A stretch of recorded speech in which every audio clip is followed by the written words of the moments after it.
Hello, hey, this is a critique for your work this week.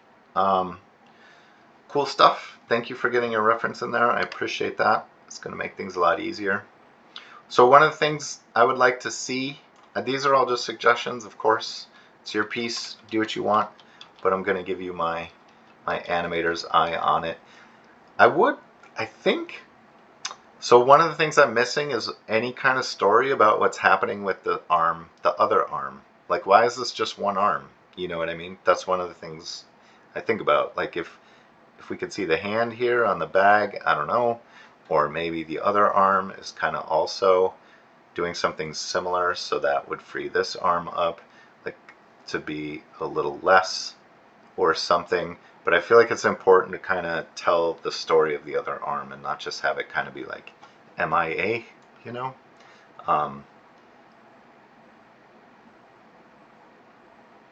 Yeah, so she goes forward and she pulls back, which is cool. I'm just going to focus on the little girl for now.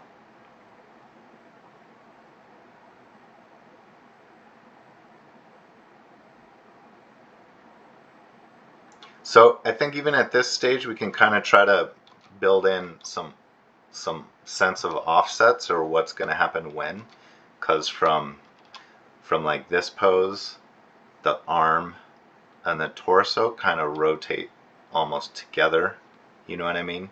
So I kind of want to know, and then yeah, I don't know, but maybe there's a way.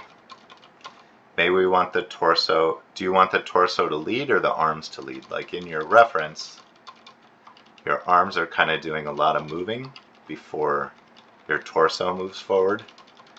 And I know I want like the key poses first, right? But this may be an important key to lay in, so maybe keep the torso here and this key like kind of more similar to the previous torso. So we see the arm going down first and then the torso here. That's when this rotates forward and catches up. That's all good. Again, I feel like I really want to see the second arm or an indication of it. And sometimes I think, so this is what I'm kind of thinking.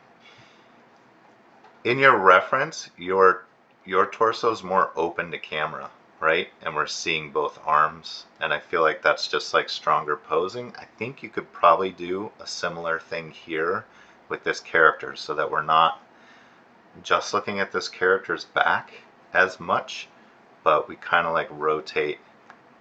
We rotate like you have in your reference where they're open, but their head direction is still gonna, like if you took your video here and placed it, it would look like you're still talking to the mother character, even though, you know, it's like this is a top-down view. This is the little girl's shoulders, this is the mom's shoulders, and then their head directions are sort of like looking. This is a really common thing in animation, in like movie studios and stuff, where you kind of cheat where they're looking, as long as it feels like they're kind of looking and talking to each other. From a top-down view, you may see like, wow, they're not really, like, this is the mom's head and this is the kid's head, so what is the kid staring at, what is the mom staring at? It's like they're staring at this mutually agreed point, but it looks like they're kind of looking at each other in a way.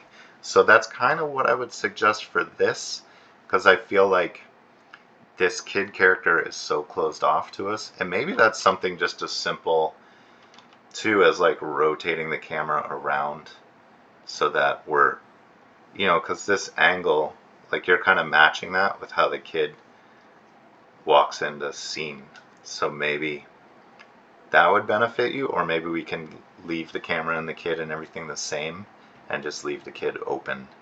But I feel like we're missing out on a lot of the kids' emotion and performance in all of this because we're not able to see a lot of what's going on with just like the sliver of the face here.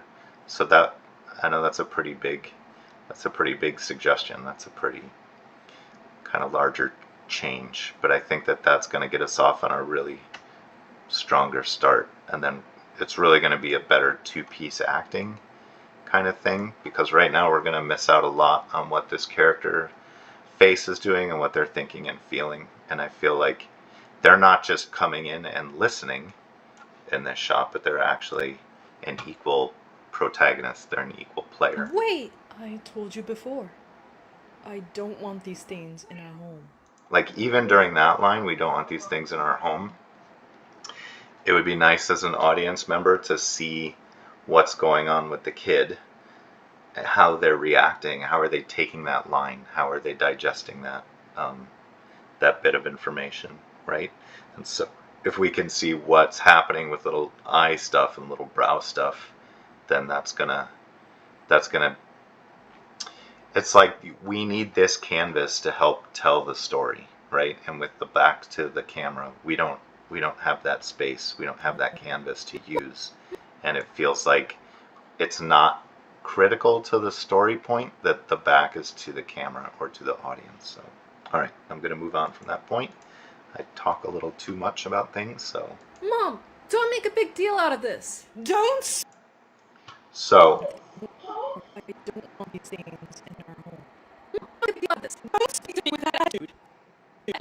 So what? One of my big things is looking for like more contrast. So one of the things I'm noticing is like here at the end when she's saying don't speak to me that way, she's like less leaned forward than in the moment where she's like, I thought I told you not to bring these things in our home, right? So I feel like the forward lean should be, if we're going to stick with forward lean here, it should be more extreme than the forward lean here. But this forward lean is, I don't know if you want to make it more extreme for the other things, so there's a couple of solutions. Maybe in this one, where she says she's like kind of more upright, here where she's like, I thought I told you not to bring these things into our home, right? So she's not as forward in her face.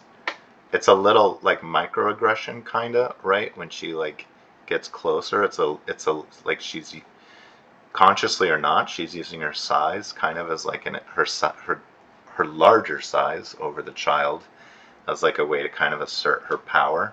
So maybe she's less upright here, and then when she's here saying don't speak to me this way, maybe she's leaned over more, kind of asserting her authority, right? That's one way to play it. Maybe another way to play it in this moment is instead of having her lean forward at all, she's like leaning back. Excuse me. She's leaning back away, like kind of taken, like she's distancing herself from her child. Like, who are you? What is this? Why do you have the nerve and the audacity to speak to me like that? But what I'm trying to get is more contrast between the forward pose and the back pose, and making sure that, this going back works. I think it's fine. If you want to do the double forward, I think that's fine.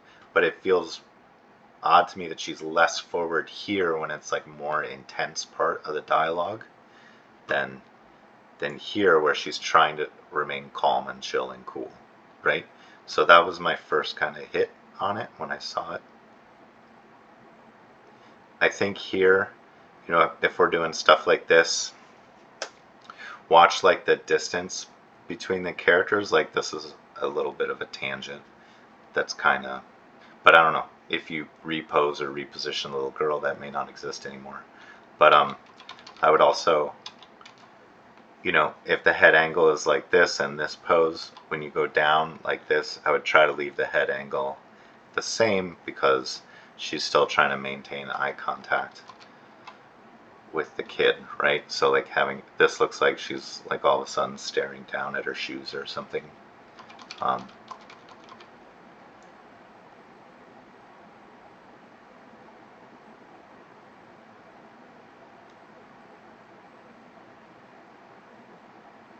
Yeah, just little things like that. Let me look for more. I mean, all this stuff is, it feels like you're off to a good start. I know it's hard without eye direction and stuff. But I like here, this, what in your reference, like your chin is more up, so you're kind of like looking down more in a way that feels somehow a little bit stronger. So maybe tilt her head back up here a bit, so that you kind of match more what's going on there, but maybe not. But here it feels like a little, I don't know. Let me gather my thoughts. I'll be right back.